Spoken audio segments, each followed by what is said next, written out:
नमस्कार दोस्तों, आज है 22 फरवरी 2024 गुरुवार। दोस्तों आज आएंगे महत्वपूर्ण आंकड़े जिसके आधार पर पूरा ग्लोबल मार्केट मूव करेगा। दोस्तों हम आपको इस बात की जानकारी देते हैं पहले कि आज भारतीय समय अनुसार सुबह 12:30 एफओएमसी के मिनट आ चुके हैं और एफओएमसी के मिनट के अनुसार फेड अभी नहीं चाहते हैं कि अभी मार्च के अंदर रेट कट हो। उन्हें मार्च के अंदर तो साफ साफ मना कर दिया कि रेट कट नहीं करेंगे और आगे जो मई के अंदर जो मीटिंग होने वाली है दोस्तों, उन्होंने उसमें भी कहा है कि जब तक वह टाटा को कमज़ोर आते हुए नहीं देख लेंगे अमेरिकन इकोनॉमी के, जब तक वह रेट कट के बारे में नहीं सोचेंगे। लेकिन उन्होंने एक बात कह दी है कि हमको जितनी टाइटनिंग करनी थी इंटरेस्ट रेट के बारे में वह हमने कर दिया है, अब हम ज़्यादा टाइटनिंग नहीं करेंगे, वह रेट कट के बारे में सोचेंगे। लेकिन जब तक महंगाई दर को वह नीचे आते हुए नहीं देख लेंगे, जब तक वह रेट कट को आगे पुश करते रहेंगे। दोस्तों ये तो था एफओएमसी के जो मिनट आए थे। दोस्तों इसका इंतज़ार मार्केट बुधवार से ही कर रहा था कि एफओएमसी के मिनट के अंदर क्या कहेंगे फेड के मेंबर्स। दोस्तों वह आ चुके हैं। लेकिन दोस्तों जो दूसरा इम्पोर्टेंट डाटा आया दोस्तों वह एनवीडिया का रिजल्ट। हाँ दोस्तों, कल मार्केट में या यूँ कहो कि 2 दिन पहले से ही मार्केट में दोस्तों एनवीडिया के बारे में काफ़ी बातें हो रही थी। जो काफ़ी बड़े बड़े इकोनॉमिस्ट थे वह कह रहे थे कि एनवीडिया का रिजल्ट कमज़ोर आ सकता है, हम प्रॉफिट बुकिंग करेंगे। और दोस्तों ये भी बातें चल रही थी कि एनवीडिया का रिजल्ट और धमाकेदार आ सकता है। लेकिन दोस्तों हम आपको इस बात की जानकारी देते हैं, इस बात का इंतज़ार जो टेक्नोलॉजी का इंडेक्स अमेरिका का नेस्डेक दोस्तों वह कर रहा था और डाउ जोन्स भी कर रहा था, S&P 500 भी कर रहा था और रसेल 2000 भी कर रहा था। ये चारों इंडेक्स इंतज़ार कर रहे थे कि एनवीडिया का रिजल्ट कैसा आता है। दोस्तों मुझे लगता है, मतलब हमें लगता है कि जो एफओएमसी के मिनट से ज़्यादा लोग भाग एनवीडिया का रिजल्ट का इंतज़ार कर रहे थे।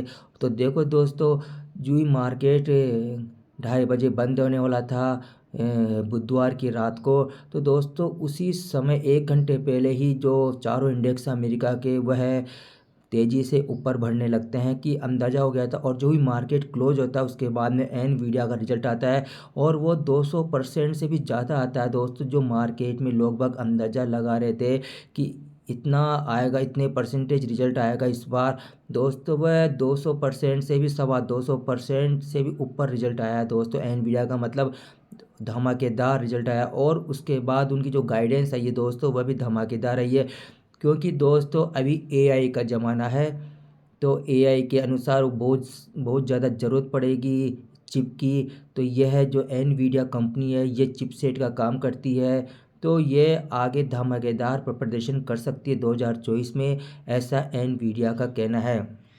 तो दोस्तों आज सुबह से जो नेस्डेक फ्यूचर है और डाउ जोन्स फ्यूचर है और S&P का जो फ्यूचर है और रसेल का है, ये सब ऊपर की तरफ 150-200 पॉइंट ऊपर की तरफ रनिंग कर रहे हैं। और हो सकता है शाम को आज जब मार्केट खुलेगा तो दोस्तों ये और ज़्यादा रनिंग कर जाए। हाँ दोस्तों बहुत ज़्यादा रनिंग कर जाए, दो ज़्यादा रनिंग तो क्या 200-300 पॉइंट की रैली कर जाए। लेकिन दोस्तों और भी कई न्यूज़ें आज आ सकती है। ये तो दोस्तों एनवीडिया का और एफओएमसी का जो मेन इंपॉर्टेंट था।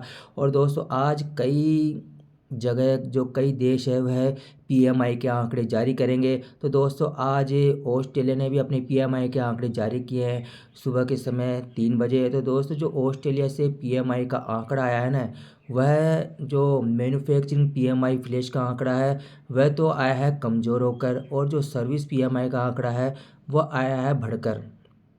तो ये तो है ऑस्ट्रेलिया का। अब हम चलते हैं जापान। सुबह के समय दोस्तों जापान से भी पीएमआई का आंकड़ा है। जापान के अंदर दोस्तों जो मैन्युफैक्चरिंग है वह कम हुई है और सर्विस पीएमआई का आंकड़ा है वह भी कमज़ोर आया है, दोनों ही कमज़ोर आए हैं। तो दोस्तों इसका मतलब है कि जापान की इकोनॉमी थोड़ा सा कमज़ोरी की तरफ संकेत दे रही है। ऐसे भी लोग कह रहे हैं कि जो जापान की इकोनॉमी है वह रिसेशन के अंदर जा चुकी है। दोस्तों देखते हैं आगे क्या होता है। जो अगला डाटा आएगा दोस्तों वह वेरी वेरी इंपॉर्टेंट है जर्मनी से। आज जर्मनी का भी पीएमआई का आंकड़ा आएगा दोस्तों, और जर्मनी के अंदर ऐसा कहा जा रहा है कि जो पीएमआई का आंकड़ा आएगा वह इस बार कमज़ोर होके आ सकता है दोस्तों, कमज़ोर होके आ सकता है जर्मनी के अंदर पीएमआई का आंकड़ा। अब देखते हैं दोस्तों जब मार्केट खुलेगा तब क्या होता है, क्योंकि 12:30 बजे ये डाटा आएंगे और फिर यूरो एरिया का भी PMI का आंकड़ा आएगा, वह भी दोस्तों देखना पड़ेगा कि वो किस प्रकार आता है। और जो ही शाम होती है तो दोस्तों आज जो चिकागो फेड मैन्युफैक्चरिंग इंडेक्स है अमेरिका का दोस्तों, वह 7 बजे उसका भी डाटा आएगा। इकोनॉमी की जो वहाँ पर जो डाटा संकेत दे रहे हैं, जो सर्वसम्मति से अंदाज़ा लगाया जा रहा है कि कम होके आ सकता है।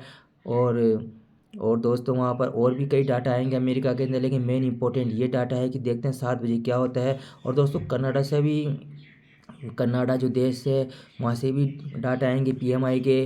तो ये आज हर जगह PMI के डाटा आ रहे हैं दोस्तों, लेकिन सबसे इम्पोर्टेंट डाटा है दोस्तों जर्मनी का, जो आएगा 12:30 बजे। और शाम को जो हमने आपको बताया चिकागो फेड मैन्युफैक्चरिंग इंडेक्स, ये दोनों ही डाटा वेरी वेरी इंपॉर्टेंट है दोस्तों। इसके आधार पर मार्केट मूव करेगा। लेकिन दोस्तों मार्केट तो मूव कर चुका है, क्योंकि जो ही एनवीडिया का रिजल्ट, हाँ दोस्तों, एक एनवीडिया के रिजल्ट ने पूरे मार्केट को इफेक्ट करके रखा हुआ है दोस्तों। और पूरा जो टेक्नोलॉजी है सब कुछ बढ़ रहे हैं। तो देखते हैं दोस्तों एक एनवीडिया आज पूरे मार्केट को शाम को बढ़ा पाता है या नहीं बढ़ा पाता है, या फिर कोई न्यूज़ आ जाती है जिसके आधार पर आज मार्केट अफेक्ट हो जाएगा। दोस्तों ये तो आज शाम को जब US का मार्केट खुलेगा रात को भारतीय समय अनुसार 8 बजे, तभी पता चलेगा। दोस्तों यह है आज का ग्लोबल इकोनॉमिक कैलेंडर। नमस्कार।